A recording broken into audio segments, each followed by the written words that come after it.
오늘 시작하기 전에 암호 하나 소개하려고 합니다. 근데 너무 쉬워요. 아시는 분들은 소리 내지 마시고 저에게 윙크 한번 날려주십시오. 모르는 분들은 계속 해독을 해보십시오. 010-9988-234 010은 함정이고요. 아시나요? 해독이 되실까요? 9988-234 요게 100세 시대의 목표라고 합니다. 99세까지 팔팔하게 살다가 2, 3일 앓다가 죽는 것. 100세 시대의 가장 이상적인 삶으로 소개한 내용입니다. 여러분, 아멘입니까? 이 내용이? 아멘 하세요? 아멘 하시는 분들은 그렇게 되십시오. 네. 그리고 이제 9988-234를 위한 조건으로 7가지를 이제 소개를 하고 있습니다. 다 아는 거예요. 참고해도 좋습니다. 건강을 위해서는 우리가 필요한 부분이기도 하고요. 첫 번째가 자연 밥상 차리기. 그래서 최대한 화학 물질 없이 자연 밥상으로 먹어라. 그리고 적은 양을 오래오래 꼭꼭 씹어 먹어라. 이게 첫 번째고요. 두 번째가 물을 충분히 보충해라. 수분 보충이죠. 식사 전후로 2시간 간격으로 물을 계속 보충해라. 그리고 세 번째가 디톡스에 대한 내용이에요. 우리 디톡스 많이 들어봤죠? 몸속에 독소와 노폐물을 제거하는 필수적인 요소다. 그래서 채소나 생즙이나 이런 것들 먹어라. 그런 이야기합니다. 그리고 네 번째가 운동하기죠. 누우면 죽고 걸으면 산다. 부지런히 움직이고 활동하는 게 최고의 건강 요소다. 그리고 다섯 번째가 이제 9988-234의 가장 핵심적인 요소죠. 잠 잘 자기. 잘 먹고, 잘 자고, 잘 싸고. 세 가지입니다. 이게 가장 이제 중요한 핵심적인 요소입니다. 그리고 여섯 번째가 마음 챙김, 스트레스 해결하는 거죠. 스트레스가 만병의 근원인데 마음을 챙기지 못하면 우리 몸의 세포나 기관이 제 기능을 다하지 못한다. 그래서 마음을 잘 다스려야 한다. 그리고 마지막으로 이제 잡다한 것들, 몸을 위한 치료들, 예를 들면 찜질을 하거나 좋은 음식을 먹거나 이런 것들, 반신욕하거나 이런 것들입니다. 바로 건강한 노년을 위해서 예방 차원에서 추천하는 내용들이에요. 그러나 결론은 뭡니까? 결론. 무엇으로 끝나죠? 마지막 숫자가 뭐예요? 4예요.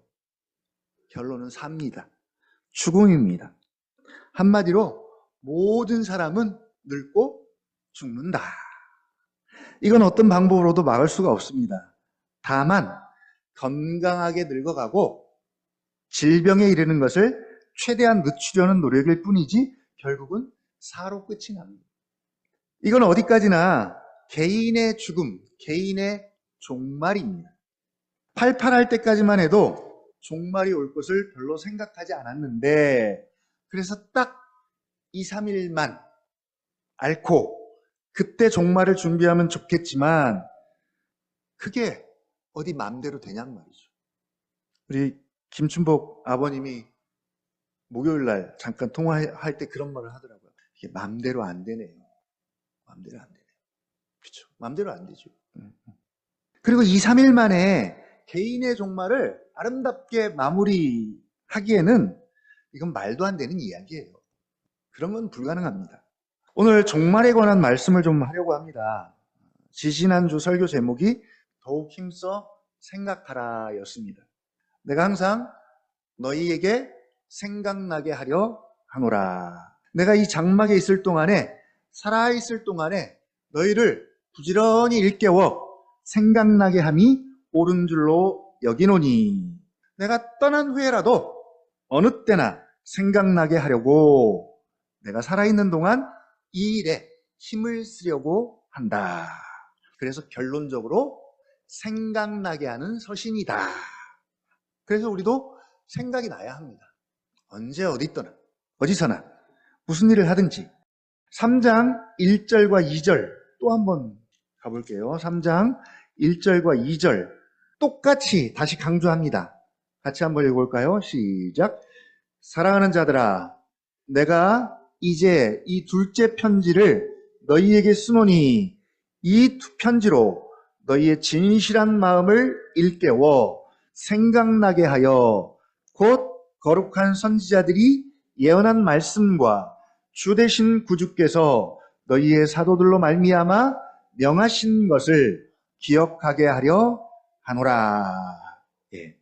3장 1절과 2절에서는 일깨워 생각나게 하여 기억하게 하려는 것이 뭔지 구체적 내용까지 밝히고 있습니다.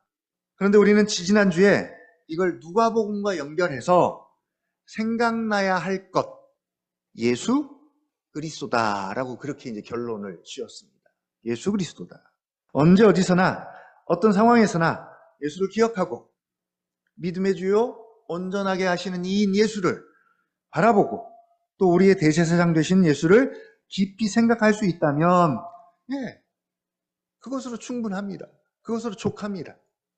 근데 문제는 언제 어디서나 어떤 상황에서나 예수를 바라보고 예수를 생각하고 또 직면한 어려움을 예수로 해결하고 다스리기가 어렵다는 것이죠.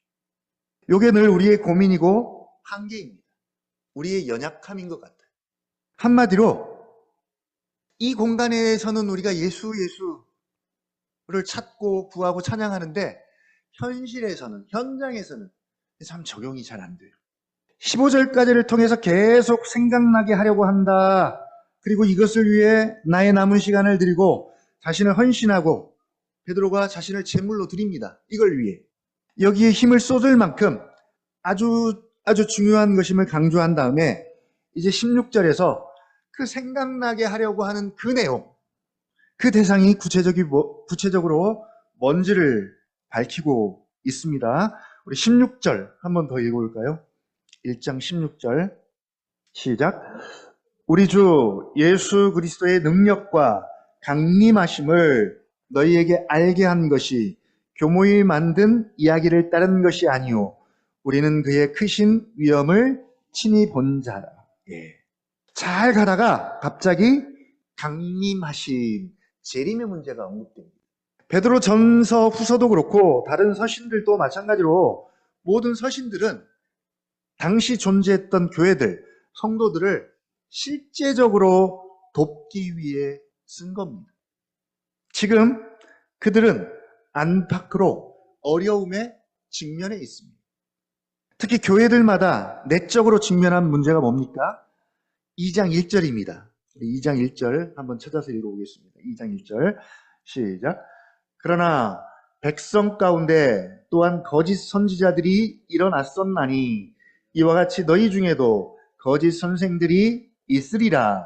그들은 멸망하게 할 이단을 가만히 끌어들여 자기들을 사신 주를 부인하고 임박한 멸망을 스스로 취하는 자들이라. 그리고 결정적인 문제가 뭐냐면 3장 3절부터 4절이에요. 이게 가장 결정적인 문제입니다. 3장 3절부터 4절 또 한번 읽어보겠습니다. 시작. 먼저 이것을 알지니 말세에 조롱하는 자들이 와서 자기의 정욕을 따라 행하며 조롱하여 이르되 주께서 강림하신다는 약속이 어디 있느냐? 조상들이 잔 후로부터 만물이 처음 창조될 때와 같이 그냥 있다 하니. 주께서 강림하신다는 약속이 어디 있느냐? 그런 것은 없다. 뭐예요? 재림을 부인합니다. 전면 부인합니다. 모든 서신서에서 예수 그리스도의 강림하심, 헬라어로는 파루시아라 그래요. 파루시아라고 하는데 재림입니다. 이 문제를 중요하게 다루지 않는 서신이 없어요. 그 말은 초대교회 당시 모든 교회들이 공이 가장 중요하고 가장 심각한 문제가 바로 이 강림하심, 주님의 재림에 대한 문제였습니다. 한마디로 종말론이죠, 종말론. 긍정적으로는 이 주님의 재림에 대한 약속을 믿는 믿음으로 모든 고난의 문제를, 고통의 문제를 해결하고 이겨내고 견뎌냈다면, 반대로 이 강림하심을 잘못 이해하고 적용한 이단들과 거짓 교사들도 많이 생겨서 성도들을 미혹하고 교회를 어지럽게 하는 일들이 비일비재하게 교회들마다 일어났습니다. 그래서 교회들마다 이 문제를 다루지 않을 수가 없습니다. 당장 베드로 후서만 봐도 이 편지를 받는 성도들에게 다른 문제는 별로 보이지 않아요. 별다른 문제가 없어 보입니다. 오직 이 문제입니다. 그만큼 이 주님의 재림과 강림하심이 초대교회 성도들의 신앙의 가장 중심이고 핵심이었기 때문에 반대로 미혹도 많고 가짜도 많고 문제도 많이 생긴 것입니다. 아시죠? 귀한 것일수록 가짜가 많다는 거죠. 아니 1,000원짜리에 무슨 모조품이 있겠어요? 그러나 비쌀수록 모조품이 많습니다. 짝퉁도 많고 가짜도 많은 것이죠. 자, 그들은 그렇다 쳐도 오늘날 우리는 어떤가요? 오늘날 우리가 종말론적으로 삽니까? 종말론적인 신앙생활을 하고 있나요? 종말론적인 예수 그리스도를 믿고 있나요? 누가복음 우리 계속 보고 있습니다. 누가복음에서 종말을 다루는 장이 21장입니다. 이제 앞으로 곧 보게 될 것이죠.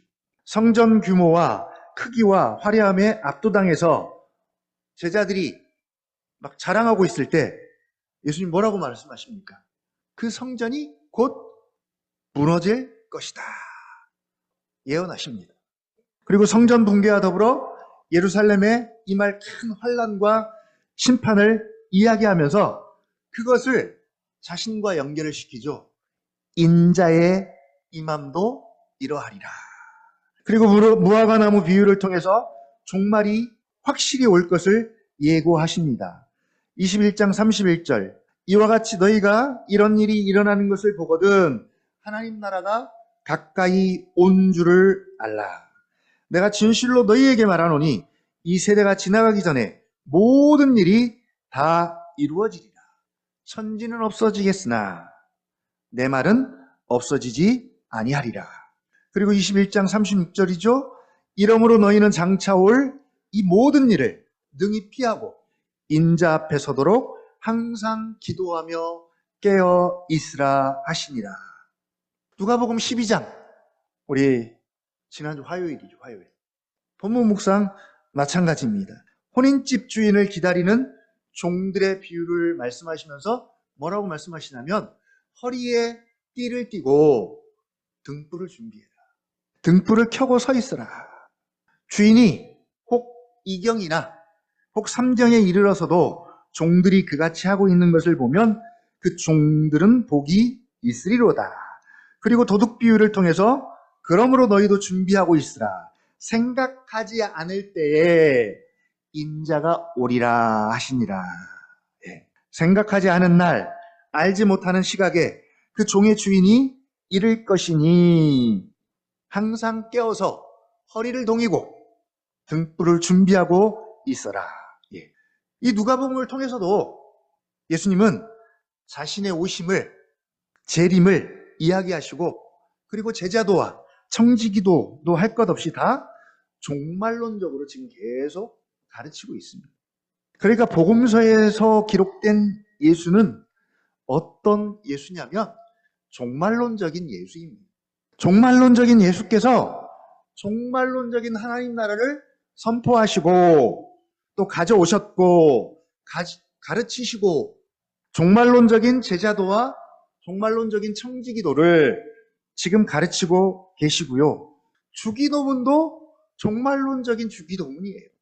만약에 우리가 계속 예수님을 언급할 때마다 종말론적인 예수, 종말론적인 예수, 혹은 종말론적인 하나님 나라, 다 같이 종말론적인 주기도문을 우리 암송합시다. 이러면 어떨까요? 좀 이상하죠? 이단같이 보일지도 모르겠습니다. 그러나 우리가 앞에다 종말론을 내세우지 않았어도 이미 그 내용이 다 종말론적이에요. 그런데 너무 종말론을 앞세워서 사람들을 두렵게 하고 올감해서 그들의 영을 사로잡은 잘못된 이단들이 초대교회에도 있었고요. 그리고 종말을 살아가는 현대 교회들 가운데도 있고요. 지금도 여전히 존재합니다. 그걸 강조하게 되면 결국은 이제 또 재산 문제와 소유 문제와 연결이 되겠죠. 다 내놔라. 가진 거 다 내놔라.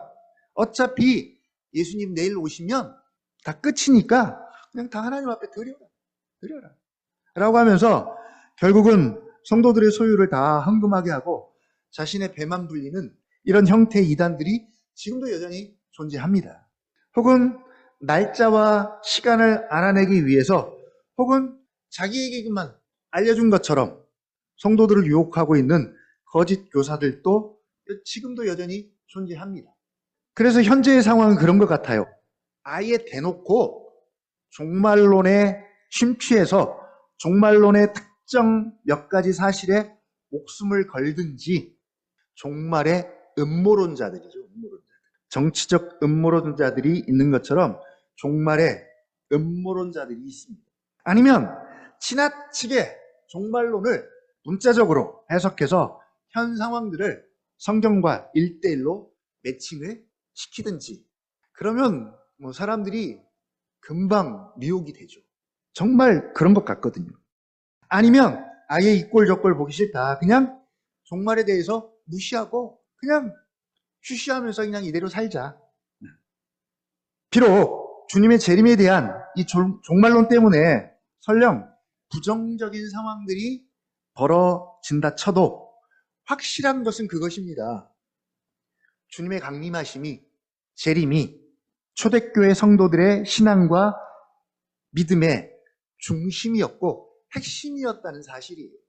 그들은 종말신앙, 종말론적 신앙을 가졌고 그들은 종말론적인 예수 그리스도를 믿었습니다. 특히 승천하시면서 올라간 것을 본 것처럼 다시 오실 것이라는 약속을 굳게 믿었어요.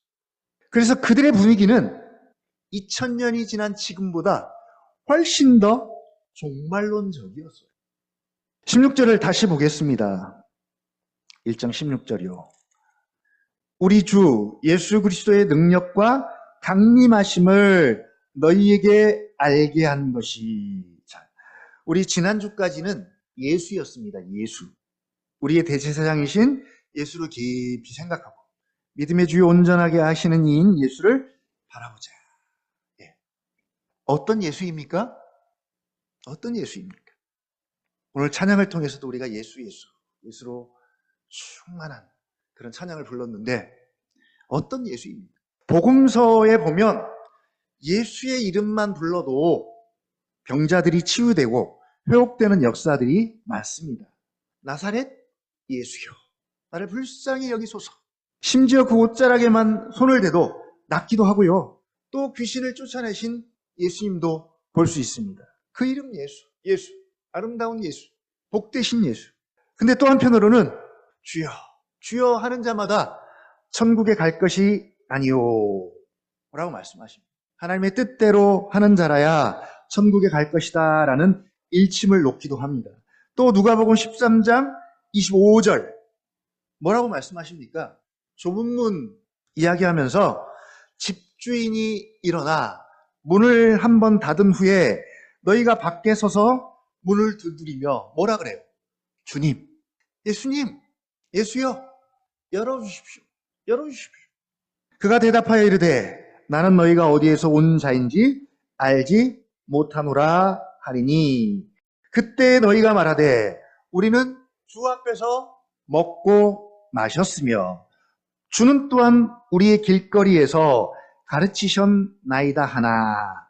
실제로 예수님의 여행길에서 지금 예수님과 제자들이 여행을 하고 있잖아요.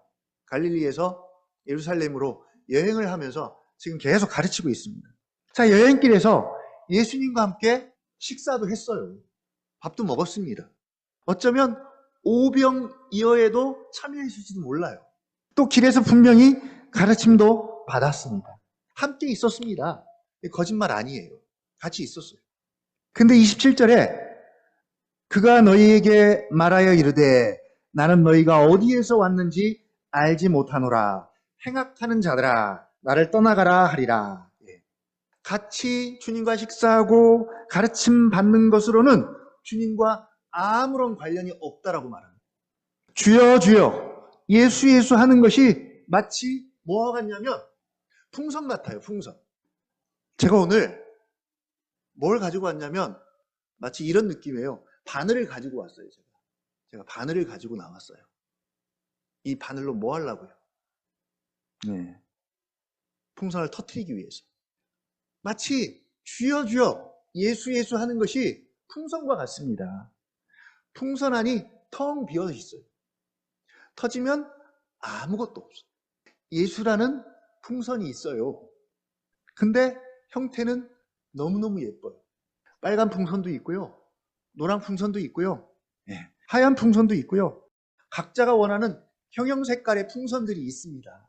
그리고 그 원하는 풍선을 내가 만들어요. 물론 내가 만난 예수죠. 내가 아는 예수입니다. 어떤 이는 크게 또 뭐 노란색으로 만들 수도 있고요. 어떤 이는 적당히, 어떤 이는 뭐 작게 불어서 만들 수도 있고요. 가지각색입니다.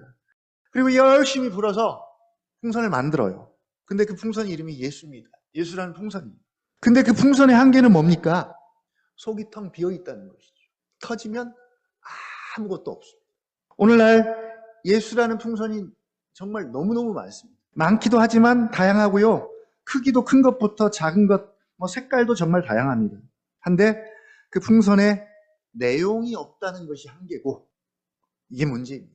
다행히 감사하게도 이제 부활절이 다가오니까 그래도 우리가 예수님의 고난을 또 깊이 생각하면서 예수라는 풍선 안에 이런저런 고난과 죽음과 부활에 대한 내용들을 조금씩 채울 수 있습니다. 그리고 성탄절쯤 돼서는 예수님의 성육신에 관한 내용들을 좀 채울 수도 있고요. 근데 그것으로 예수님에 대해서 끝이면 곤란한 것이죠. 곤란합니다. 다행히 우리가 누가복음 묵상을 통해서 예수님의 정체성과 사명에 대해서 계속 질문합니다. 예수님이 어떤 분이신지 그 근원부터 자세히 살펴보고 있습니다. 수요일날 그 일을 하고 있습니다. 그리고 개인적인 묵상 시간에 또 하고 있습니다. 아직 수요일은 예수님이 출생 전입니다. 곧 출생하실 거예요. 출생부터 공생의 시작과 그의 가르침과 복음 선포 그리고 많은 병고침과 표적을 통해서 그가 지극히 높으신 하나님의 아들 되심을, 아들이심을, 큰 자이심을 그리고 영원한 다윗의 왕위를 하나님께 받아서 야곱의 집을 영원히 다스릴 다윗적 메시아이심을 그리고 하나님 나라를 가져오신 하나님 나라의 왕이심을 계속 우리가 누가복음을 통해서 보고 있고요. 또 고난과 죽음과 부활과 승천과 다시 오심을 통해서 하나님의 구원 계획을 성취하시고 완성하시는 일련의 구원의 모든 과정들을 다 보여주고 있고 우리가 볼 것입니다. 그리고 지금 묵상하고 있습니다. 그러니까 구원은 예수님의 출생부터 시작해서 다시 오실 재림까지 가야 완성이고 이게 다 유기적으로 하나로 연결이 되어 있어야 합니다. 그러니까 단지 예수님이 나의 기분을, 나의 감정을 좋게 하기 위한 예수가 아니라 찬양의 주제로만 쓰여지는 예수가 아니라 기도할 때만 필요한 예수가 아니라 내 현실 속에서도 우리의 마음에서도 현장에서도 예수여야. 어떤 예수입니까?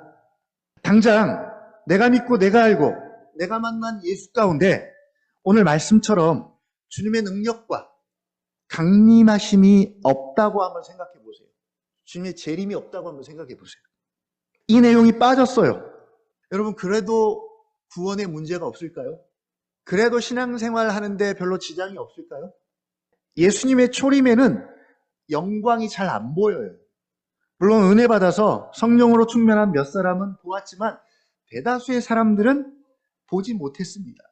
오직 갈릴리, 나사렛, 요셉의 목수의 아들, 요셉의 아들, 목수의 아들과 그리고 고난과 죽음만 보입니다. 근데 이 죽음과 고난에도 영광이 안 보여요.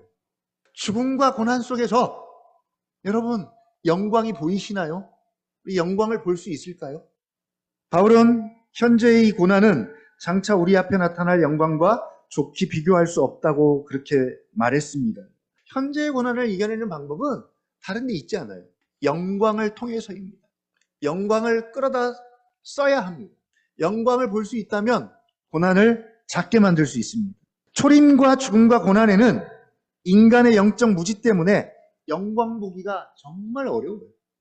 부활과 승천과 그리고 가장 영광스러운 모습으로 이제 예수님께서 다시 오실 것인데 바로 그날이 역사의 V데이죠. 승리의 날입니다. D-Day입니다. 역사의 방점을 찍는 가장 중요한 하이라이트의 날입니다. 이 날 없으면 신앙은, 믿음은 맥이 빠지고 힘이 없고 동력이 없는, 소망이 없는 그저 그런 신앙인 것이죠. 그저 그런 신앙. 왜 우리 자녀들이 예배 드리는 것이 어려울까요? 예배를 통해서 그런 소망이신 예수님을 인격적으로 보지 못하기 때문에, 만나지 못하기 때문에 그렇습니다. 무기력하고 활력이 없고 생명력이 없는 그런 신앙일 수밖에 없습니다. 그래서 주님은 이 날에 대해서 뭐라고 말씀하십니까? 인자가 올 것이니, 곧 올 것이니, 곧입니다, 곧.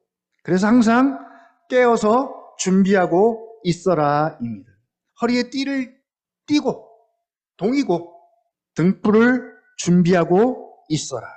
주인이 언제 올지 모르니 2경인지 3경인지 12시부터 한 2시인지 2시부터 혹은 4시인지 모르니 어떤 주인입니까? 혼인집 주인입니다. 아마도 신랑일 거예요. 이 주인이 신랑입니다. 신랑이 신부의 집에 가서 예식을 마치고 신부와 함께 자기 집으로 오는 거예요. 그런 그림입니다. 그러면 종들이 그 신랑을 바로 맞이할 수 있도록 허리에 띠를 띠고 등불을 준비하고 있어야 한다는 것이죠. 이게 바로 종말을 살아가는 제자들과 교회에게 주시는 종말론적인 제자들의 삶의 자세와 태도입니다.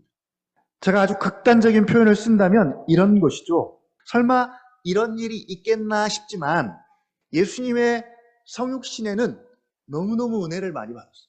평생 생각만 해도 감동이고 은혜입니다. 근데 십자가와 부활이 없는 거예요. 십자가와 부활에는 냉담합니다. 거기에 대한 지식이 전혀 없어요. 아는 것이 없어요. 관심이 없어요. 가능할까요? 가능합니까? 아니면 십자가는 있는데 부활이 없어요. 혹은 부활은 있는데 십자가는 없어요. 이게 한 분 예수님에 관한 내용인데 여기서 조각조각 분리가 일어나고 그리고 그 한 조각으로 구원이, 신앙생활이 가능하냐는 것이죠. 복음의 핵심이 십자가와 부활입니다. 사도들이 전한 복음은 언제나 십자가와 부활에 있습니다. 자, 그렇다고 십자가와 부활만 있겠냐는 것이죠. 아닙니다. 초림도 있고요. 성육신도 있어야 하고요. 성육신 이전에 메시아의 오심에 대한 예언도 있어야 하고요. 구약 성경이죠. 그리고 그 예언의 성취로서 초림도 있어야 하고요. 그리고 십자가와 부활도 있어야 하고요. 또 부활에서 끝났나요? 승천하셨고, 승천하심은 하나님 보좌 우편에서 하나님으로부터 왕권을 받아서 지금도 통치하신다는 의미가 있습니다. 그래서 약속하신 성령님을 교회에 보내주시고 우리에게 보내주시고 그 성령님과 함께 진리 안에서 지금도 주님이 왕노릇하십니다. 통치하십니다. 그래서 우리가 예수님을 찬양하는 이유입니다. 주님이 왕이기 때문에. 그리고 약속하신 말씀이 뭡니까? 올라가신 그대로 다시 올 것이다. 그런데 이번 오심은 초림하고는 비교할 수 없는 가장 영광스러운 모습으로 심판의 주로 왕으로 오십니다. 초림 때는 그 예수님이 오신지 어쩐지 아무도 몰랐고 딱 계시해 주신 몇 사람만 알았지만 그리고 오신 곳도 어디예요? 갈릴리, 나사렛. 아무도 주목하지 않는 곳. 선한 것이 나올 수 없다고 여기는 그곳. 작은 마을, 유대 땅, 베들레헴, 그렇습니다.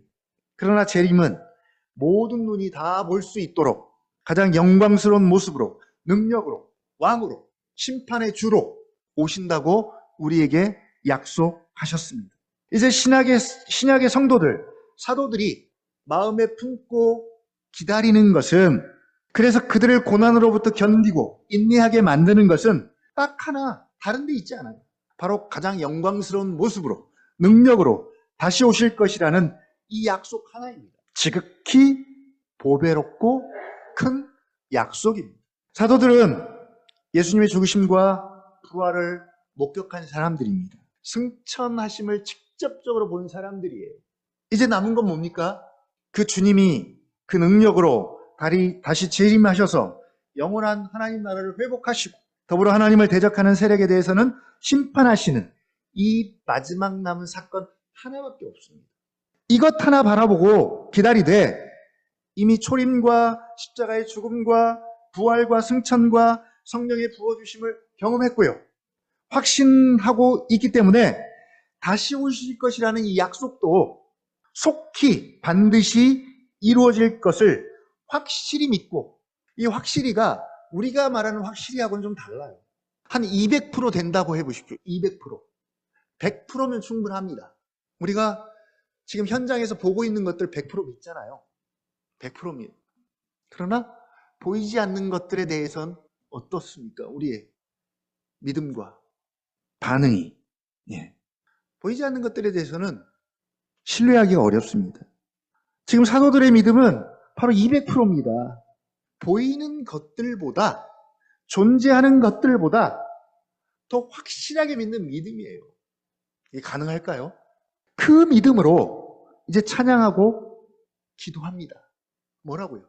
마라나타, 주 예수여 어서 오시옵소서. 하나님 나라가 하늘에서 이루어지는 것처럼 땅에서도 속히 이루어지이다. 그러기 위해서 주님 어서 오십시오 라고 간절히 기다리고 학수고대하면서 목을 길게 늘어뜨리면서 그쪽을 바라보는 것이죠. 서쪽 하늘만 바라봐도 주님이 오실 것 같은. 바로 신약의 성도들은 고난의 문제를, 어떤 고난이든 여러분 상관없습니다. 이 파루시아, 재림, 강림하심으로 다 풀어냈습니다. 자, 그렇다면 사도들은 곧 오실 것이라는 이 약속을 어떻게, 어느 정도로 이해하고 진지하게 받아들였을까요? 자신의 살아생전에 이 약속이 이루어질 것이라고 믿었을까요? 예수님이 재림하실 것이라고 사도들은 그렇게 그때 그 당시 그렇게 믿었을까요? 아니면 좀 느슨하게 언젠가는 오시겠지라는 마음으로 살았을까요? 일단 교회들에게는 당장 오늘 밤, 내일이라고 시간을 정해놓고 이걸로 성도들을 두렵게 하거나 닥달하지는 않았던 것 같아요. 만약 오늘 밤이라고 한정을 한 상태에서 그렇게 복음을 전했다면 어차피 주님이 오시면 모든 것이 끝나기 때문에, 말 그대로 종말이기 때문에 일상의 삶들을 살아내지 못했을 거예요. 내일 예수님 오시면 출근하실 거예요? 안 하실 거예요? 오신다 그러면 하실래요? 안 하실래요? 재림에 비하면 아무런 의미가 없기 때문에 아마 안 하겠죠. 이건 사도들의 방식이 아닙니다. 그래서 날짜와 시간을 알려주지 않은 이유 중에 하나입니다. 그러나 정작 자신들의 삶은 당장 오늘 저녁에, 당장 내일이라도 오실 것처럼 되게 긴박하고 준비된 자세로, 실제로 허리에 띠를 띠고 등불을 준비하는, 그래서 주님이 오시면 언제든지 문을 열어줄 수 있도록 그런 자세로 사도들은 살았습니다. 그리고 성도들에게, 교회들에게 그걸 지금 가르치고 요구하고 있는 것이죠. 그래서 바울 같은 경우는, 바울에게 예수 그리스도는 풍선 같은 그런 예수가 아니라 초림과 죽음과 고난과 부활과 승천과 성령의 오심과 주님의 마지막 재림의 내용이 그분의 인격과 생애 가운데 하나로 연결되고 통합된 그런 예수입니다. 어떤 그리스도입니까? 그 부활의 권능과 그 고난의 참여함을 알고자 하고 그리고 그의 죽으심을 본받아서 어떻게 해서든지 죽은 자 가운데서 부활에 이르려 하는 바로 그 예수님을 향한 바울의 욕망이자 삶의 자세와 태도입니다. 그래서 내게 사는 것이 그리스도니 죽는 것도 나는 너무너무 좋습니다. 유익합니다. 그래서 할 수만 있다면 나는 하루라도 빨리 죽어서 주님을 대면하고 그리고 얼굴과 얼굴을 맞대고 싶습니다.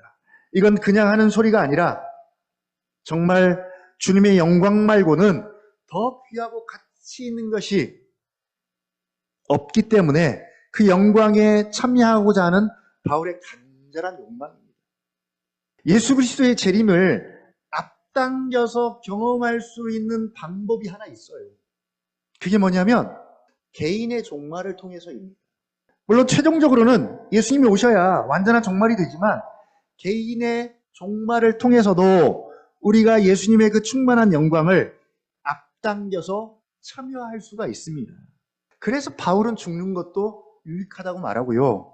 오늘 그 주보에 보면 여러분 계속 잘 읽고 계시는지 모르겠지만 데이비드 브레이너드의 생애와 얘기 7월 마지막 일기 가운데 이런 내용이 있어요. 지금 이 데이비드 브레이너드의 나이가 20대 중반 정도 되는 나이입니다. 20대 한 5, 6 정도 되는 나이에요. 지금 굉장히 아픈 상태입니다. 지난밤에는 병이 심하여 고요히 쉴 수가 없었다. 등등등등 하다가 중간에 이런 내용이 있어요. 이런 얘기가 있어요. 최근 들어 그 어느 때보다 이 세상을 떠나 그리스도와 함께 있기를 사모했다. 종종 일기 가운데 이런 내용을 기록하고 있습니다. 바로 개인의 종말이죠. 바울이 말했던 내게 죽는 것, 내게 그리스도니, 내게 사는 것이 그리스도니 죽는 것도 유익합니다. 바로 그리스도와 함께 있고 싶어 하는 그 열정, 그 욕망이죠. 모든 사도들이 자기를 부인하고 자기 십자가를 질 수 있었던 이유도 바로 똑같습니다. 자기 십자가를 진다는 건 뭘까요? 자기 십자가. 그들이 실제적으로 겪는 고난입니다. 어떤 고난이요? 생활 속에서 어쩔 수 없이 떠맡아지는 짐들인가요? 우리 그리스도인들이 가장 그 자기 십자가를 적용할 때 쓰는 표현이 이 표현이에요. 어쩔 수 없이 떠맡게 되는 짐. 이걸 자기 십자가라고 표현을 많이 하더라고요. 지고 싶지 않은데 어쩔 수 없이 지게 되는 짐들. 나만 지는 짐들. 그 십자가인가요? 제자들은 실제입니다. 실제의 십자가를 말하는 거예요. 실제로 요한만 빼고 다 예수님처럼 그렇게 십자가의 죽음을 맞이했습니다. 그렇게 죽었어요. 십자가의 죽음을 당했습니다. 베드로는 그것도 너무 송구해서 거꾸로 십자가의 죽음을 당했다고 하는데 바로 실제적인 십자가의 죽음 고난을 말합니다. 9988, 234하고는 완전히 다르죠. 그것하고는 완전히 다른 내용이에요. 그럼에도 불구하고 그렇게 할 수 있는 힘은 뭐예요? 힘. 바로 그 죽음 뒤에 있는 주님의 영광을 보고 알았기 때문입니다. 그리스도 예수께서 가장 영광스러운 모습으로 강림하실 그 주님의 재림을 기대하고 소망하면서 그날에 견주어서 오늘의 삶을 사는 것, 바로 종말을 살아가는 진정한 제자도의 모습이요, 그리스도인의 모습입니다. 지금은 종말의 시대입니다. 다른 말로 표현하면 뭐라고요? 말세입니다. 말세. 우리 말세다 많이 이야기하죠. 언제부터 종말이고 말세입니까? 예수님이 초림하실 때, 이미 그때부터 종말이고 말세입니다. 그리고 지금 그 종말의 마지막 끝을 향해 나아가고 있습니다.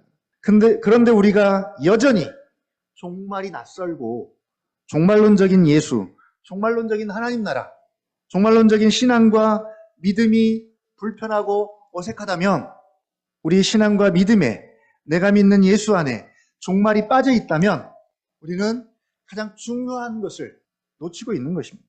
예수님을 알되 예수님을 인격적으로 알고 예수님을 사랑하는 사람은 예수 그리스도의 강림을, 재림을 잊고 살 수가 없습니다. 그런 일은 절대 불가능합니다. 오히려 반대죠. 그날을, 주님의 날이 임하기를 원하고 간절히 사모할 수밖에 없는 것이 상식이고 지극히 정상입니다. 예수님을 사랑한다면 바로 나의 가장 사랑하는 그 주님이 가장 영광스러운 모습으로 오시는 날이고 바로 그날이 나에게도 가장 영광스러운 구원의 날이기 때문입니다. 주님의 강림하심을, 메시아의 오심을 간절히 기다리고 소망했던 사람들이 있었습니다. 바로 누가복음 1장과 2장에 등장하는 사람들입니다. 기다림의 정수, 기다림의 깊이를 알고 싶다면 누가복음 1, 2장을 통해서 그분들을 보시면 됩니다. 기다림의 깊이가 얼마나 깊은지. 근데 이 기다림은 초림이에요, 초림. 예수님의 초림입니다. 그들은 이 초림에도 십자가의 죽음과 부활을 경험하지 못했어도 예수님의 초림만으로도 기뻐하고 감격하고 영광스러워 했습니다. 우리도 지금 입장이 같습니다. 기다려야 합니다. 그러나 우리의 기다림은 그들과 비교할 수 없을 정도로 복지가 너무 잘 돼 있어요. 혜택도 너무 많습니다.